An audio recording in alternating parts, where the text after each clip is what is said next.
Hello everyone, welcome back to the channel. कैसे हैं आप सब लोग? आई होप आप सब बहुत अच्छे होंगे, मज़े में होंगे। तो ये व्लॉग है कल का, मतलब 30 मई का। और अभी हो रहा है शाम का टाइम, लगभग शाम के बजे हैं 5 और मैं यहाँ पर बना रही हूँ खाना। अब ये ना लंच का टाइम है और ना ही डिनर का टाइम है। तो इस टाइम खाना क्यों बन रहा है? क्योंकि आज जो था ना, लंच हमारा स्किप ही हो गया था। मतलब दिन सुबह से बहुत ज़्यादा अनप्रोडक्टिव सा हो जाता है, क्योंकि कभी कभी ऐसा होता है ना, आप जो चीज़ें सोचते नहीं हो, कभी कुछ ऐसा हो जाए तो सारा जो शेड्यूल वगैरह है वो सब बिगड़ जाता है। तो बस ऐसा ही कुछ हो गया। आज वैसे तो हमें जाना था मतलब मेरे ससुराल, अवी की दादी के यहाँ हम लोग जाने वाले थे, हमारी टिकट भी थी। लेकिन कल एक हादसा हो गया। अभी के ऊपर ना गरम गरम चाय गिर गई और जिसकी वजह से ना उसको काफ़ी ज़्यादा वो बर्न हो गया था उसके पैर में। तो कल से बस वही सब, इतना ज़्यादा दिमाग ख़राब हो गया था। कल डॉक्टर के यहाँ उसको दिखाया और फिर वही रहा कि रात में अच्छे से कुछ मतलब सो नहीं पाए, तो मन भी नहीं कर रहा था वीडियो मेरे को शूट करने का। लेकिन बस यही था कि कई दिनों से वीडियो आ भी नहीं पा रही थी, शेड्यूलिंग सारी ख़राब हो रखी थी। तो मैंने सोचा चलो इस टाइम से स्टार्ट कर लेती हूँ। अभी को सुला दिया है, वो सो गया है और अब मैं आ गई यहाँ पर खाना बनाने के लिए। तो मैंने राइस भिगोए तो थे दिन में लंच के बनाने के लिए, लेकिन बन नहीं पाया। हस्बैंड चले गए थे कोचिंग, तो उन्होंने बोला अब छोड़ो, शाम को ही बना लेना। तो बस वो मैंने राइस बना दिए हैं, लोबिया जो थे वो बॉईल कर लिए थे। तो अब फटाफट से लोबिया की सब्ज़ी जो है वो बना लूँगी, क्योंकि फिर बच्चा जब परेशान होता है ना तो काम करना भी बड़ा मुश्किल हो जाता है घर में। अभी जब वो जग जाएगा तो फिर उसके पास ही मुझे बैठना पड़ेगा। एक तो जो ना फलक जैसे पड़ गए हैं, तो उसकी वजह से ये बहुत केयर करनी पड़ रही है कि कहीं वो ना फूट ना जाए, थोड़ा बच्चे इधर उधर लगा लेते हैं। तो बस फटाफट से यहाँ पर मैं खाना जो है वो अभी रेडी कर रही हूँ।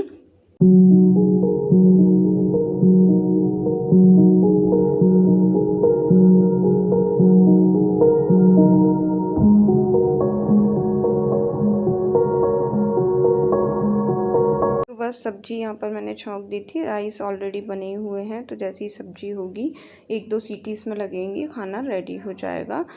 तो बस जब तक मैंने खाना यहाँ पर रेडी किया, इतने में अभी उठ गया था। फिर मैंने उसको भी खाना खिलाया, मैंने भी खाया क्योंकि भूख तो लगी रही थी, लंच किया नहीं था।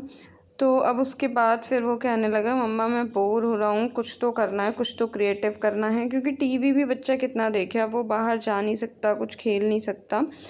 तो फिर मैंने सोचा चलो ये एक एक्टिविटी स्कूल से मिली हुई है, इसमें क्या करना है ना, इस तरह से स्केलेटन, उन्होंने पिक्चर दिया है, स्केलेटन बनाना है ईयरबड्स की हेल्प से।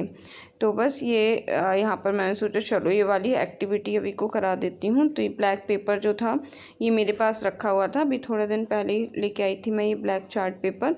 तो इस पर यहाँ पर मैं इससे जो स्पार्कल वाला पेन है इससे मैं बना दूँगी स्केलेटन की पहले शेप, और उसके बाद फिर ईयरबड को कट करके मैं देती जा रही थी अभी को, और अभी स्टिक करता जा रहा था। तो इस तरीके से ना थोड़ी देर बच्चे का भी मन लग जाता है और उसको थोड़ा अच्छा लगता है कि हाँ मैंने कुछ कर लिया। वरना टीवी वगैरह देखना ज़्यादा सही भी नहीं रहता, और फिर बच्चा कितनी देर टीवी देखेगा, कितनी देर क्या करेगा, बाहर जा नहीं सकता, कुछ खेल नहीं सकता। तो बस फिर मैंने उसको इसी तरीके से लगभग आधा पौना घंटा इस एक्टिविटी में जो है वो लगा के रखा।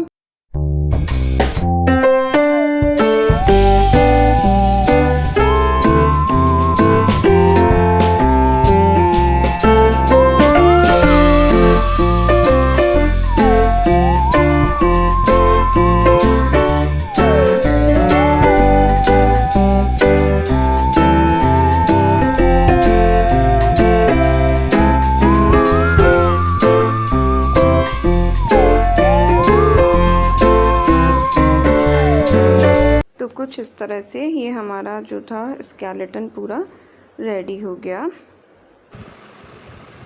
एक वीडियो बनाओ। ये देखो गाइस, ये मैंने बनाया है, मम्मा ने बस इसको ग्लू ग्लू लगाया था और सिर्फ स्टिक मैंने करा है।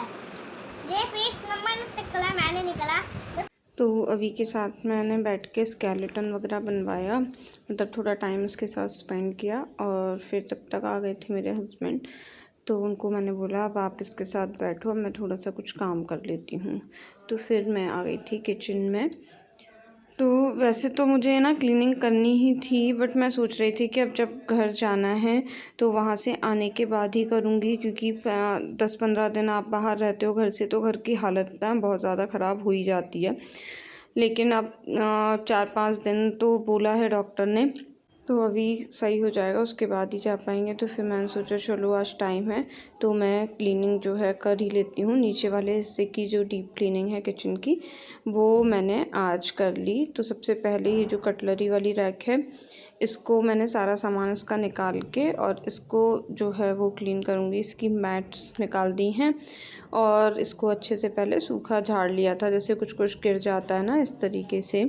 तो इसको उसके बाद फिर यहाँ पर अच्छे से स्प्रे करके क्लीनर का और इसको पोंछ दूँगी। जैसे कई बार क्या होता है ना, स्टील की है तो हल्की फुल्की कहीं रस्ट आ जाती है, तो इस वजह से इससे क्लीनर से, क्योंकि इसमें विनेगर भी है, तो अच्छे से जो है क्लीन कर लिया इसको स्प्रे करके। और उसके बाद फिर जो मैट्स हैं वो इतनी ज़्यादा गंदी थी नहीं कि धोनी पड़े। अगर बहुत ज़्यादा गंदी होती तो मैं उन्हें धो लेती अच्छे से, बट ये इतनी ज़्यादा गंदी नहीं थी, तो मैंने इनको भी स्प्रे करके और अच्छे से रगड़ के साफ़ कर दिया।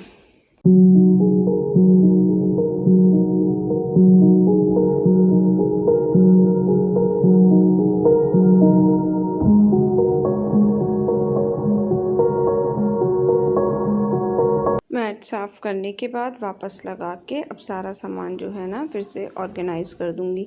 तो इस तरीके से बीच बीच में अगर आप मतलब अपने घर के एक एक हिस्से को भी क्लीन करते रहते हो ना, एक बार सामान वहाँ से हट जाता है और क्लीनिंग हो जाती है, तो उससे क्या होता है, जो डीक्लटरिंग होनी है वो भी हो जाती है। कुछ सामान ऐसा होता है जो यूज़ नहीं हो रहा लेकिन फालतू पड़ा हुआ है, तो वो भी हट जाता है और अच्छे से क्लीनिंग हो जाती है।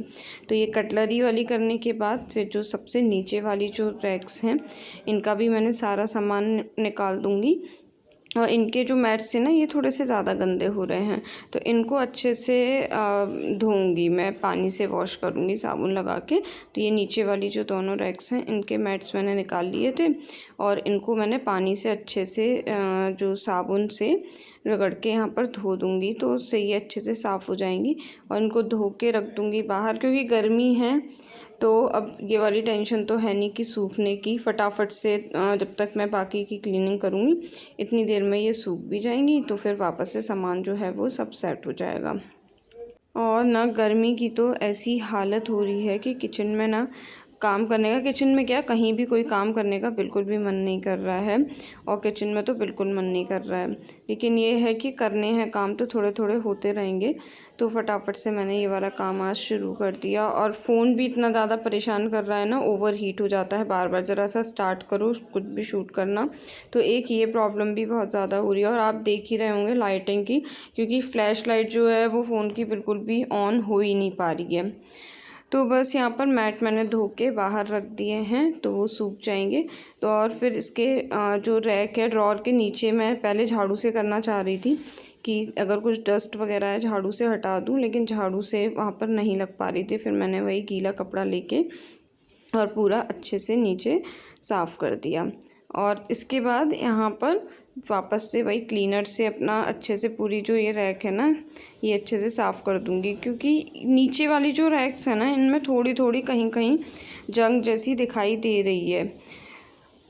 अब कितना भी जो बर्तन हैं उनको सुखा के रखो, बिल्कुल सुखा के पोंछ के मैं बर्तन रखती हूँ। स्टील की मैं ना ये रहता है। और जब हमने ये लगवाई थी तो उन्होंने 7 ईयर्स की इसकी वारंटी दी थी, कि 7 साल की तो गारंटी है, लेकिन हल्की फुल्की कहीं कहीं मुझे दिखाई दे रही है। तो बस यहाँ पर इसको अच्छे से क्लीनर से मैंने साफ़ कर लिया। और इतने टाइम हो गया था डिनर का, तो डिनर भी बना लिया था, बस रोटियां बना ली थी, क्योंकि सब्ज़ी अभी शाम को ही बनी थी और तब हम लोगों ने राइस खा लिए थे और फिर हल्की फुल्की भूख थी, तो बस थोड़ी बहुत जो रोटी बननी थी वो बन गई थी, डिनर कर लिया था। और अब डिनर के बाद सारे बर्तन वगैरह मैंने धो दिए हैं और अच्छे से ऊपर जो काउंटर टॉप है उसकी भी क्लीनिंग कर दूंगी। और उसके बाद अब बस जो नीचे मेरा बचा है वो बचा है, नीचे वाली जितनी भी ये ड्रॉर्स हैं इनके जो मतलब गेट हैं मतलब ड्रॉर्स की जो क्लीनिंग होनी है वो होनी है, उनके हैंडल की ड्रॉर की क्लीनिंग होनी है। जो साइड वाला कॉर्नर वाला है वो भी मैंने अच्छे से सारा सामान निकाल के सब साफ़ कर दिया था, क्योंकि वहाँ पर भी ना गंदगी डस्ट वगैरह हो ही जाती है और वो थोड़ा नेगलेक्टेड सा रहता है, क्योंकि कम यूज़ होता है तो उसकी क्लीनिंग थोड़ी रेयर ही होती है। तो उसकी भी मैंने अच्छे से क्लीनिंग कर दी थी। तो अब सारी जो ऊपर की क्लीनिंग करने के बाद यहाँ पर नीचे मैं अपनी पूरी जो ड्रॉर्स वगैरह हैं इनकी अच्छे से क्लीनिंग कर दूंगी क्लीनर की हेल्प से।